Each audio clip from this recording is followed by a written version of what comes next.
Por medo, mulheres buscam aplicativos de transporte com motoristas femininas. O número de cães adotados por entusiasmo na pandemia pode gerar problemas. Na dica de filme, um desenho com muita reflexão. E na nossa entrevista de hoje, vamos falar sobre educação sexual. Começa agora o Lente Aberta.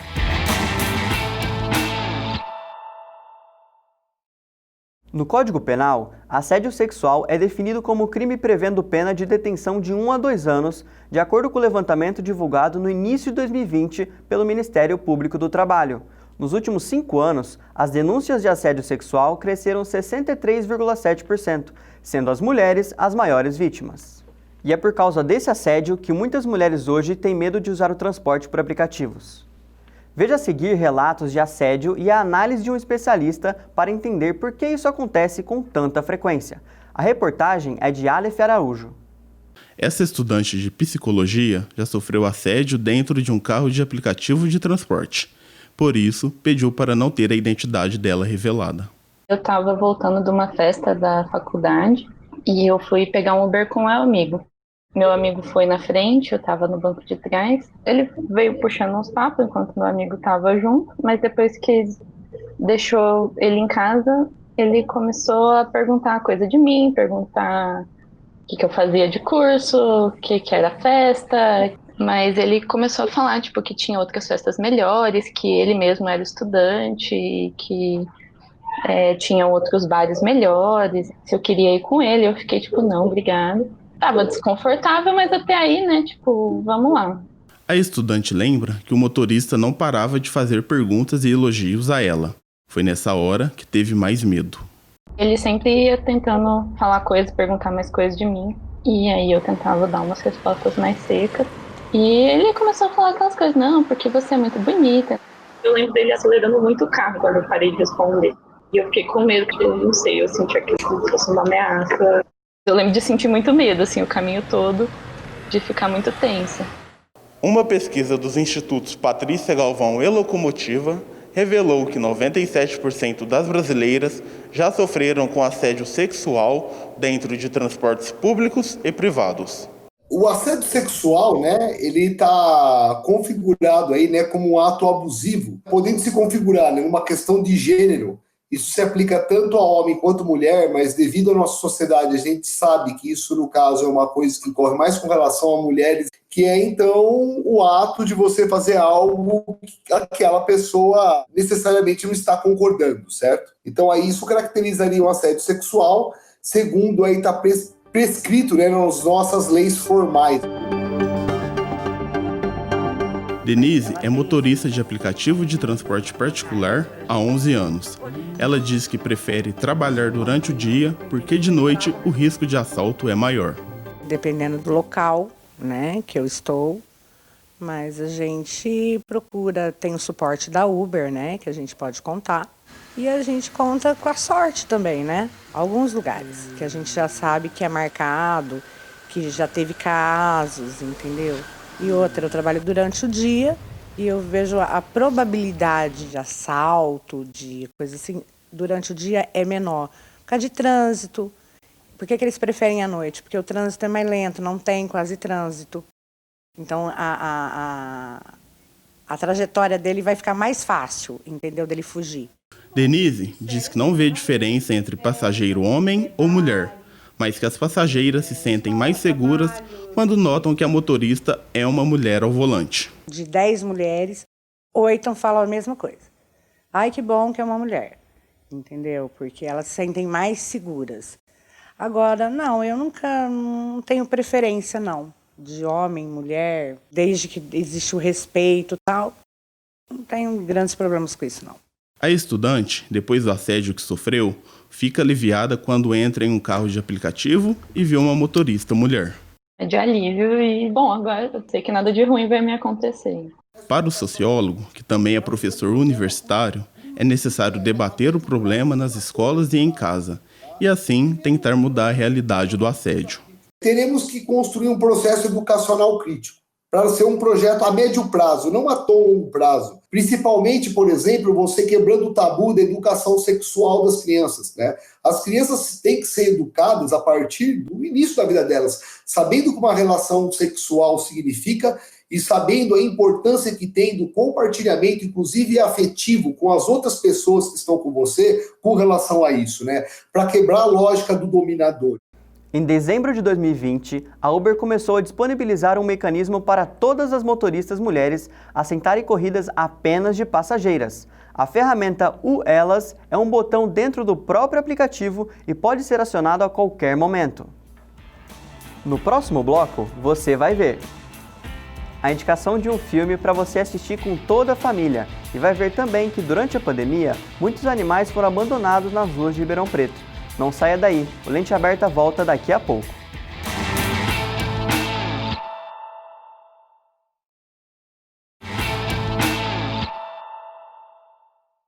De acordo com o levantamento da Euromonitor International realizado em 2020, o Brasil se tornou o segundo maior mercado de produtos PET, com 6,4% de participação global, ficando atrás apenas dos Estados Unidos, que tem 50% do mercado. E falando em animais, a adoção de cães e gatos é uma alternativa para quem quer ter seu pet. Em Ribeirão Preto, desde o início da pandemia, muitas adoções foram feitas, mas também houve muitos abandonos de quem adotou.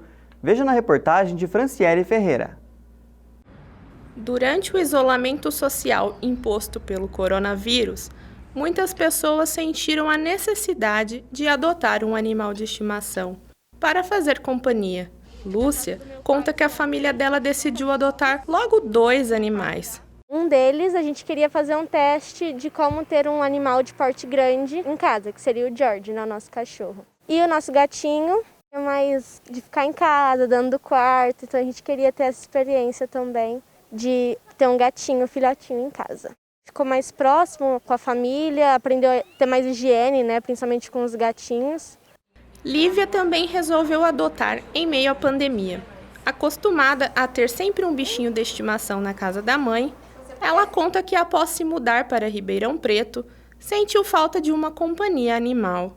Minha família sempre teve animal, a gente sempre teve cachorro em casa, sempre teve gato em casa. E eu sempre quis adotar, desde que eu saí da casa da minha mãe, vim para cá para fazer faculdade. Quando vim para Ribeirão, já adotei uma gatinha. Lívia diz que a rotina dela mudou para melhor após a adoção e reforça sobre a importância de adotar. Traz muita felicidade pra gente, muda totalmente o clima, a gente se alegra, a gente se anima. Tem muito animal na rua, né, gente? Tem muito animal que tá precisando de amor, que tem amor para dar, que quer ser adotado, mas ninguém quer eles, então eu acho que a gente tem que dar valor a isso. Segundo a Associação de Mulheres Protetoras dos Animais Rejeitados e Abandonados, a ONG Ampara, a procura por adoção de animais de estimação cresceu cerca de 50% em todo o país durante a pandemia. Então, por exemplo, se você entrar na página da AVA, você vai... Quando a gente fala de adoção na pandemia, claro que a gente sentiu que houve sim a continuidade das adoções. Talvez até maior do que quando a gente realizava feira, tá? Eu acho que as redes sociais foram mais vistas, porque todo mundo está recluso, né?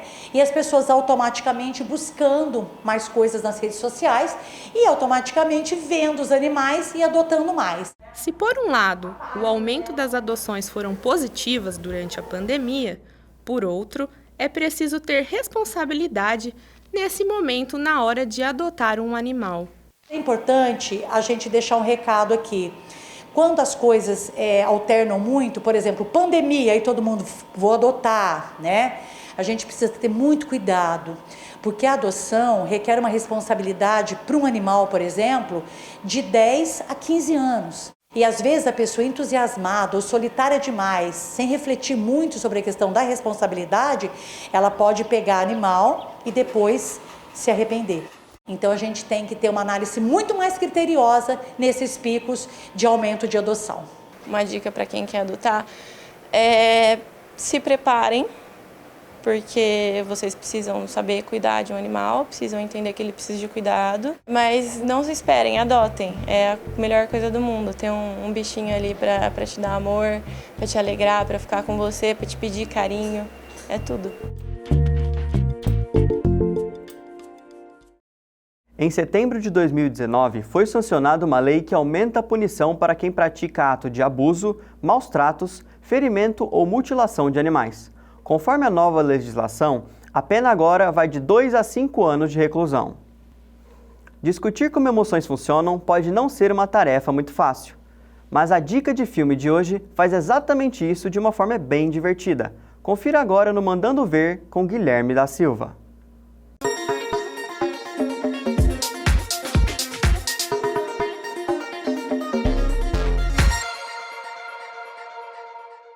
A dica do Mandando Ver de hoje é um desenho animado com grandes reflexões. Já olhou para uma pessoa e pensou o que passa na cabeça dela? Cara de brava. O que ela falou? Me desculpe, senhor. Eu tava viajando. Vocês perceberam? Ai, outra vez a cara de bocó.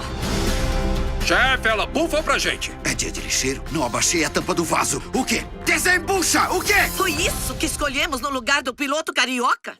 Vem voar comigo, gatinha. Divertidamente, é um filme que mostra a vida de Riley, uma garota de 11 anos de idade, que enfrenta grandes mudanças de vida quando os pais dela precisam se mudar da cidade de Minnesota e vão para São Francisco. Desde o primeiro momento em que ela abriu os olhos, eu também estava lá. Eu sou a Alegria. Riley. Que fofa. É a nossa princesinha. Foi incrível. Quer dizer, por 33 segundos. Sou a tristeza. Oh, que bom! Pode tirar a mãozinha, obrigada. Enquanto isso, dentro do cérebro de Riley, há uma sala de comando onde 5 emoções convivem. A alegria é a líder das emoções e faz de tudo para manter o controle na cabeça da garota, fazendo com que ela tenha uma vida feliz. Só alegria. Essa é a tristeza. Esse é o raiva. Essa é a nojinho. E esse é o medo. Somos as emoções da Riley. Nós fazemos da Riley a Riley. Cuidado! Sai de cima de mim! Bom trabalho. Continue assim, raiva.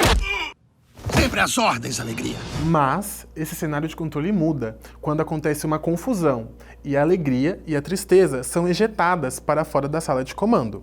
Para retornar ao local, elas precisam passar por várias ilhas que moldam a personalidade da garota. Enquanto isso, a vida de Riley vira de cabeça para baixo. O que faremos? Nada funciona, porque nada funciona! Deixa eu!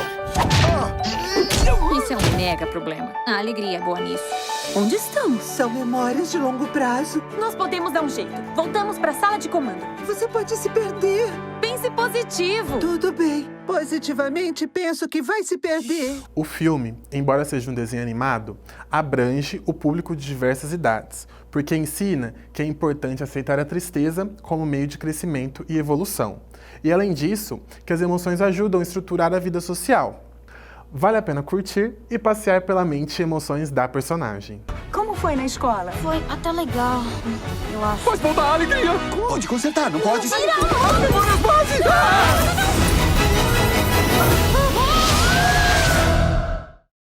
No próximo bloco, você vai saber por que é importante a educação sexual. A gente volta em instantes.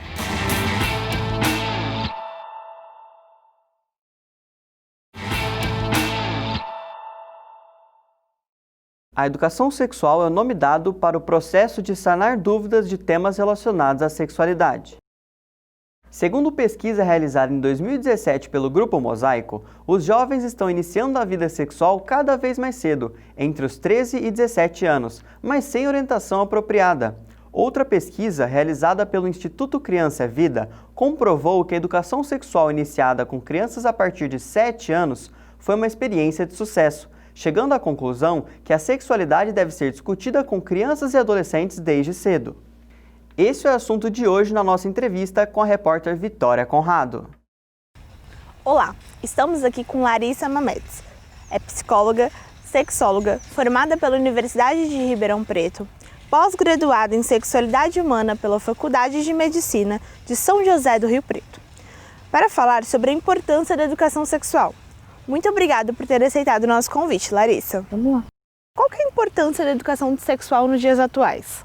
A educação sexual sempre foi importante e continua sendo importante porque a sexualidade nasce com a gente. Então, se a gente não souber o que fazer com isso que a gente já tem no corpo, a gente desenvolve uma sexualidade um pouco complicada.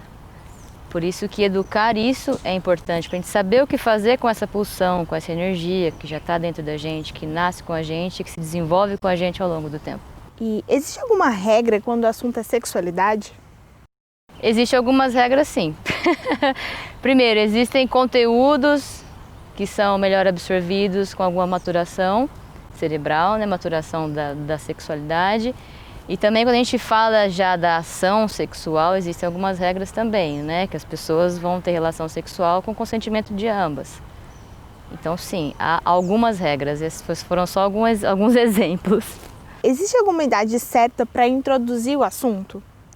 Não existe uma idade correta para introduzir. A gente fala que quando o indivíduo, o sujeito, começa a questionar ou demonstrar sinais de que está interessando pela sexualidade, é o momento de começar algum tipo de introdução a isso, tá?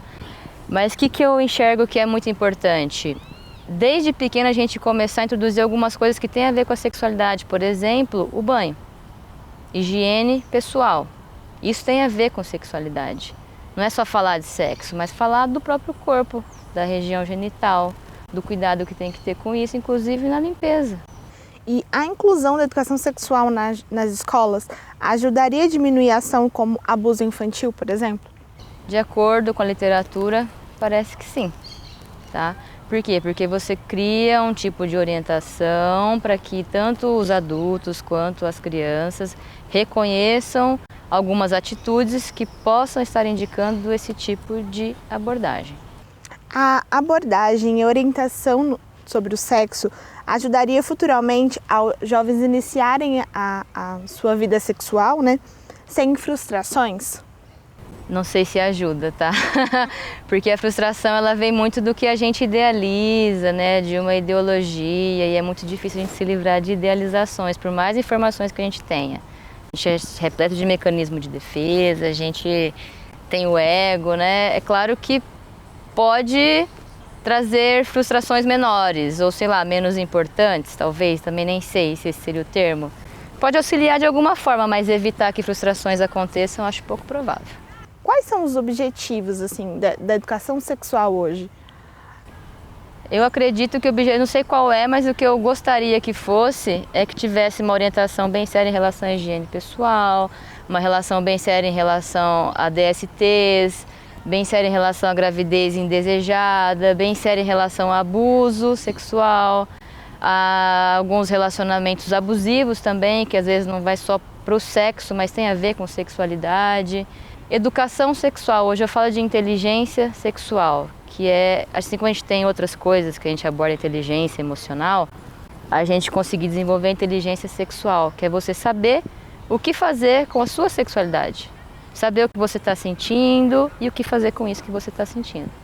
Larissa, agora para a gente encerrar, qual é a dica que você daria para os pais que querem iniciar uma conversa com adolescentes, por exemplo? Bom, uma dica é estarem abertos, curiosos para o que o adolescente trouxer. Porque se você tiver uma mente muito fechada e já reagir com algum tipo de repressão, isso vai causar um impacto negativo nessa pessoa que está tentando te contar alguma coisa, porque ela vai se sentir censurada, rechaçada e vendo que não tem espaço para discutir o assunto. Então sejam abertos, sejam curiosos, sejam interessados de fato no bem-estar do filho e não no interesse pessoal de como falar da sexualidade e direcionar, porque senão vai vir frustração para os dois. Muito obrigada pela sua entrevista e por esclarecer nossas dúvidas. Voltamos para o estúdio. O Lente Aberta fica por aqui. Até o próximo programa. Tchau, tchau.